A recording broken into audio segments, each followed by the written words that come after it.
Hey guys, Supercoach here. Today in this video I'm going to be going over my round 10 review and yeah, pretty disappointing week. Look, it definitely could have been a lot worse with some of the decisions I made and stuff that happened, but yeah, dropped 2k in ranks, top 26%.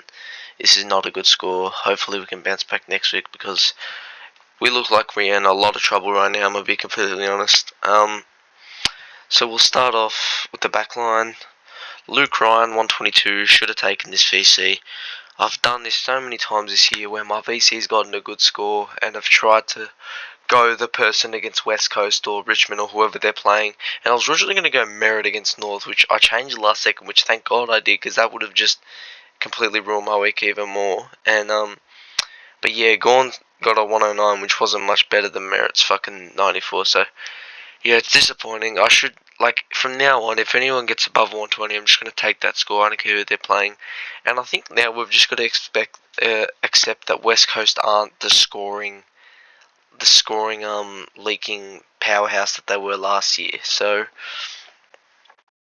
yeah, times have changed. Don't just straight see anyone who just plays West Coast. I think Richmond are the new team to straight see on, and that will leak the most points. So yeah, Luke Ryan, happy with this 122, apart from the fact that I didn't take it. Dacos, 105, 41 disposals. His efficiency was really low, and some of the kicks he was doing were getting turned over, so completely understand the score. But yeah, he hasn't gone under 100 since round 2. So yeah, he's been a great pickup, a great player. Then we got Martin, 100. Yeah, not happy, not happy. I know he cracked a ton, but it's exactly what happens as soon as I trade someone in. Like Nick Martin, he's gone. Oh, I fucking hate this. Let's go to season stats. Wait, yeah, here season stats. He's gone 6 straight tons, and then I trade him in. Of course, he gets an 83, and I'm thinking it's okay. He plays North next week. A 130, 120 could be on the way, and he just cracks the ton, which is pathetic. So look, the main reason I got Nick Martin is because his break even was low, and I thought he was going to be ungettable soon. Not ungettable, but like above 600k soon. And since I've got him, he's gone down by 20k. So yeah, that's just been a wrong interpretation, a wrong buy. So yeah, should have just kept him from the start of the season, Nick Martin. I didn't see it personally, but apparently he's getting pushed up forward a little bit too. I didn't see anything as I was watching the game, but if he is, that's not very good. Sheasel, 117. He looks like he's really starting to adapt to that midfield, and he did play a little bit of back at Sheasel, so it does look like he's really starting to adapt to that sort of role. So I think Sheasel can get back to this great scoring. It's not going to be the scoring we saw at the start of the season, but I think he's still safe to lock in for a 105 to 110 average. Then we got Comben. Yeah, he got an 80. He's been a great hold. Was definitely really close to trading this guy out, but thank God I held him because since that week where he got a 52 and didn't hit his break even, he's gone 98 and 80. So he's been a real success of holding. I'm probably going to get rid of him next week. Yeah, going to get rid of him and Closey next week, but don't know. So Closey, 49. This is a shit score. Look, I think it was just Closey. Who did he play for Gold Coast? I don't know who he played for in the VFL, but I don't think he would have been used to those sort of weather conditions that hot at TIO Stadium. So, to be honest, I don't blame him for getting this crap score. And he plays Carlton this week, and I know that Ollie Hollands, trust me as a Carlton fan, he leaks a lot of points on the wing. So, Akers is the more winger that tends to lock wingers up, but gee, Ollie Hollands just let whoever's on him run rabbit, and I think Close is going to be on him. So yeah, I expect another big score from Closey this week. His break even's still 30, so I'll hold him for one more week. Graham, probably going to trade this week. Didn't play. Reed's going to play soon, probably. Sarong, 118. Look, I think my midfield was just cursed this week. So Sarong was one of the only ones, him and Butters were one of the only ones that actually turned up. Yeah, they were the only two that turned up. Everyone else was just dreadful. So it's a stinker of a midfield. I completed my midfield way too early. I don't know, like I just picked the wrong premiums. Well, I didn't really pick the wrong premiums, but I should have just waited to see who's fake primo and who's not. Like Laird's probably a fake primo. Green's probably a fake primo. I don't want to say Steele, but he could be. Again, I don't want to say Walsh, but he could be. So I don't know. But happy with the Sarong 118. That's fine. He's the second top scorer, I think. Yeah, that's fine. He was a great get Sarong. He hasn't gone under 115 since I've got him. So very happy. Then we got Butters. Yeah, he had a massive last quarter. This could have been an amazing score if he just provided the whole game. Like, he was on about a 50 at three-quarter time. I was thinking, oh, no, I'm going to have such a shit midfield. And to be honest, I did. But, like, Butters in that last quarter, oh my god, was absolutely instrumental. That's as influential as the quarter I've seen anyone play. He has, like, he just turned the game around for Port Adelaide. And ultimately, I think Butters won in the game. He was just on in that last quarter, sent everything forward, doing everything to put the team in front. So, you know what? I think Butters wins in that game. He's probably the MVP of my team this week, to be honest, apart from maybe Jackson and Zorko. He's, like, if he provided the whole game, this definitely would have been like a 160 or a 170. He looked really good, Butters, so I'm very happy with him. Bonampelli 93. How do you get tagged by Ward? Like, Bon, Ward's like what, 180? Bond's fucking nearly 200 centimeters. And he's getting locked up by bloody Callan Ward. Like, bro, I mean, come on. Surely you can get through a little fart like him. Like, doesn't matter though. 93's okay. I think we just have to accept that it's not the Bond of old. It's not the Bond of last year. He still could average 120, but it's just not the same Bond as he was last year. Spending a lot more time up forward, spending more time on the bench, which, look, I don't think it's not Bev. Oh yeah, nah, it is Bevo's fault, but it's definitely not Bond's fault for him underperforming. It's Bevo who's always keeping him on the bench, always putting him up forward, just doing weird things. So yeah, Merritt 94. I expected a lot more from him in this game, but to be honest, I did not take into consideration the Shields tag. Like, Shields and Merritt is a pretty even matchup, and to be honest, Shields was able to lock him up really well. So thank God I didn't captain Merritt, and yeah, look, he plays Richmond this week. I think he's going to be my captain, so his break even is 157, but you know what? I think he could hit that. Richmond have just been leaking so many points, so I think I'm going to captain him. I'm fine with the 94, it's whatever. I probably shouldn't have got him at 660k, because he's done nothing but gone down 60k since I got him, but doesn't matter, it's fine. Then we got Walsh. Got tagged by Jordan really bad, and to be honest, probably one of the worst Walsh games I've ever seen. But you know what? It was an 85, which wasn't terrible. If this is his floor this year, I'll happily take it. Like, unless he keeps on scoring these 80s, I'm happy to take this as his floor, and I'm happy to keep Walsh the whole season. Then we got Steele, 86. I expected more. I mean, come on, Steele. His break even was like what, 80 something, and he couldn't hit that. He's averaging still 112, but I mean, come on.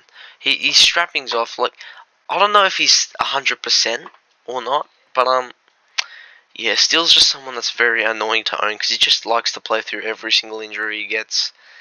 So yeah, it could hinder his scoring, but look, I think he'll bounce back this week. He needs to stand up against Melbourne, a hard opponent to score against, so hopefully he can provide. Laird 65. This is fucking horrible. I want to get out of Laird so bad. I want to trade him out, but I don't have the guts. And look, he's got a pretty easy run coming up, so we'll see how he goes. I mean, he has West Coast this week. Look, I'm gonna leave it up to West Coast this week. If he scores, yeah, if he scores above, if he doesn't score above 90 this week, he's going out. I don't even care. He's going out if he doesn't score above a 90. Look, actually, no. If he doesn't ton up, he's going out because I'm just so sick of Laird.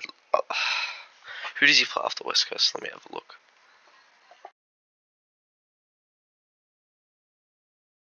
Hawthorn and Raw. Nah, I gotta hold him for these 3 games, but at his bye, I think I'm gonna flip him to another primo because he has just been super super bad as a starting pick. He's gone down like 100k, and yeah, this 65 just hurts real bad. And Green 95. Look, a lot of people are pissed off with the Green pick, but to be honest, I'm not too pissed off with him. It's just this injury game that's been really bad. And apart from that, his scoring's been okay, like Tom Green standards. So, look, he's a fine M, M8, M7, M6, whatever he's going to be. He's fine for that. So, I'm definitely going to keep Green. Not thinking of trading him. Garcia got dropped. I don't know why he got dropped. He was probably the only forward that played a good game against Hawthorn and nearly got him over the line, but got dropped somehow, so it's very disappointing. Jai Clark, what's his break even, Garcia? 3. Jeez, I just need him to come back in. I don't think he is. I think he's a dead rookie, but if he comes back in, he'll rise in cash, and that's what I want, so I don't know what's going to happen. Clark, 15, sub, kicked the goal, kicked his first goal, so that was pretty cool, but yeah, just no good. No good as a rookie, Joe Clark. It's like the Chester pick last year, just done absolutely nothing as a rookie. He's played enough games, but just hasn't done enough. Gorn 109 to C, already touched on this. Just West Coast aren't as bad as a scoring team against as we once thought they were. And yeah, Gorn's just hitting a bit of a rough patch. I told you he was a bit tired, and I still think that's the case. I think he needs to get to his bike quickly because he's getting a bit tired, Gorn. Yeah, I mean, he's, 31, I think, so not sure how his body's holding up, but it must be pretty hard for him, so hopefully the bye gives him a good enough rest, and after that he can start pumping out those massive scores again.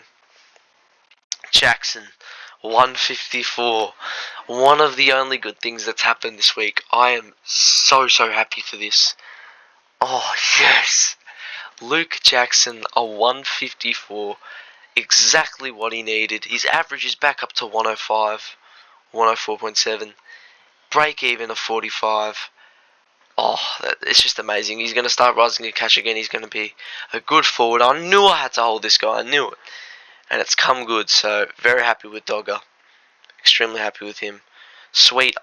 Like, I don't even want to talk about Sweet. I don't know what the fuck is happening with him. But we're going to have to play Jackson R2 until Sweet comes back. Heaney, yeah, Heaney was great. Heaney killed us from a Blues perspective. I only got the 121 because his efficiency was a little down, but he was on for a big score if his efficiency was a bit higher because he was doing everything in that match, him and Warner. Zorko 161, just superb. Richmond just get absolutely fucking beat up on scoring wise, so I'm happy to see anyone that plays against him. I probably should have iced Zorko or something, but I just didn't know. Didn't think he was going to do too well, but he did, so happy with Zorko, very happy with him. And what's his break even? 78. He's going to be ungettable soon. Flanders 127. Yeah, he's been unreal. 10 straight tons to start the season off. That's unreal. And this was Merritt's first sub ton, by the way. And so Flanders is the only player in Supercoach now that not have gone below a ton. He's been extremely consistent. What a pick, Flanders. Wilson, time to go, mate. Break even of 76. Sadly, it's time to go. You've been great. Extremely good for us. Probably the best rookie. But, yeah, you have to go. Jones, this is what fucked my week. Got injured, subbed out, and got an 8 on my field. So, very disappointing there. Revel 73. Yeah, I'm very happy with that. I think Revel was the right pick over Sullivan.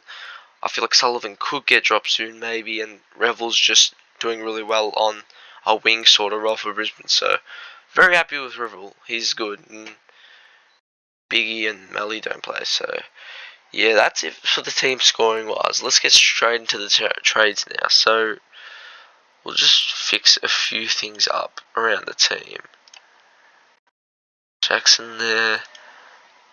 I think Sweet's gonna play, so we'll put him R2. Wilson out. Ooh, should I get Graham out? Graham out, and we're bringing Houston, and we'll move Comben down. I'd like to get Frazier, but after the Darcy Jones incident and what's happened after I've fielded him as a rookie, and he's just given me a 39 and 8, I'm not taking that risk of fielding Frazier. So I'm going to get Phillips in the back line. I know it's a game early, but he did look pretty good. And the job security is there if Sarong and Mitchell go out of the side. So yeah, look, it's not ideal. I don't really want Phillips. I prefer Frazier or Richards, but don't have enough money for Richards and Frazier. I just don't trust fielding. So yeah, that's gonna be it this week. Thank you guys for watching, and hopefully we can bounce back this week.